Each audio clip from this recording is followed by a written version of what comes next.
बिहार सरकार ने राज्य की सड़क व्यवस्था को लेकर के एक बड़ा और अहम फैसला लिया, जिसका सीधा असर आम जनता से लेकर के ट्रांसपोर्ट सेक्टर तक देखने को मिलेगा। अब तक जहां लोग स्टेट हाईवे पर बिना किसी टोल टैक्स के सफर करते थे, वहीं आने वाले समय में यह सुविधा खत्म होने जा रही। राज्य सरकार ने पथ उपयोगकर्ता शुल्क नियमावली 2026 को मंजूरी दे दी है, जिसके बाद बिहार के स्टेट हाईवे, बड़े पुलों और आसपास बाईपास पर भी टोल टैक्स वसूला जाएगा। हालांकि यह व्यवस्था कब से लागू होगी, इसकी तारीख अभी तय नहीं की गई। इस फैसले को बिहार में सड़क विकास की दिशा में एक बड़े बदलाव के रूप में देखा जा रहा है। सरकार का कहना है कि स्टेट हाईवे का लगातार रखरखाव, मरम्मत और नए निर्माण के लिए भारी फंड की जरूरत होती है और इसी को ध्यान में रखते हुए टोल व्यवस्था लागू करने का निर्णय लिया गया। इससे राज्य सरकार को अतिरिक्त राजस्व मिलेगा, जिससे सड़क नेटवर्क को और मजबूत किया जा सकेगा।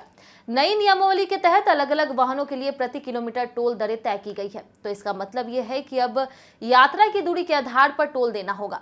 कार और जीप जैसे हल्के वाहनों के लिए 1.25 रुपए प्रति किलोमीटर का शुल्क निर्धारित किया गया है। वहीं छोटे व्यावसायिक वाहन जैसे कि पिकअप और लोडिंग टेम्पो को 2 रुपए प्रति किलोमीटर देना होगा। 2 एक्सल वाली बस और ट्रक के लिए यह दर 4.25 रुपए प्रति किलोमीटर तय की गई। इसके अलावा भारी वाहनों जैसे कि डंपर और पोकलेन मशीनों के लिए 6.65 रुपए प्रति किलोमीटर का टोल लगेगा।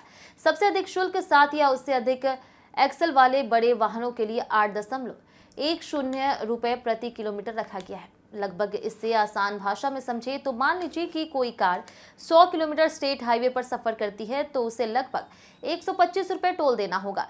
इसी तरह छोटे व्यावसायिक वाहन को 200 रुपए, बस या फिर ट्रक को 425 रुपए, भारी वाहन को 665 रुपए और सबसे बड़े वाहन को 810 रुपए तक भुगतान करना पड़ सकता है। साफ है कि जितना बड़ा वाहन और जितनी अधिक सड़क उपयोग क्षमता, उतना अधिक टोल शुल्क। हालांकि सरकार ने अभी यह तय नहीं किया है कि किन किन स्टेट हाईवे पर टोल प्लाजा लगाए जाएंगे। इसके लिए एक विस्तृत सर्वे किया जा रहा। इस सर्वे में यह देखा जाएगा कि किन सड़कों पर ट्रैफिक कितना है, कौन से मार्ग ज्यादा व्यस्त हैं और किन जगहों पर टोल वसूली आर्थिक रूप से सही साबित होगी। इसी रिपोर्ट के आधार पर अब आगे टोल प्लाजा स्थापित किए जाएंगे। माना जा रहा है कि आने वाले समय में नए बनने वाले एक्सप्रेसवे भी इस टोल सिस्टम के दायरे में आ सकते हैं। इस नई व्यवस्था से डिजिटल भुगतान पर भी खास जोर दिया गया।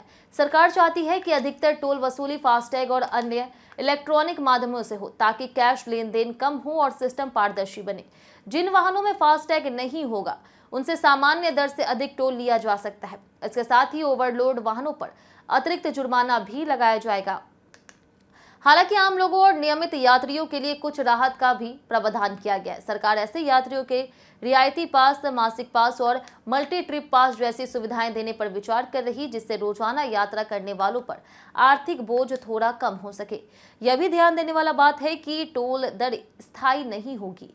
सरकार समय समय पर इन दरों की समीक्षा करेगी और जरूरत के अनुसार, यानी कि आने वाले वर्षों में टोल की कीमतें बढ़ भी सकती है या फिर परिस्थितियों के अनुसार संशोधित किया जा सकता।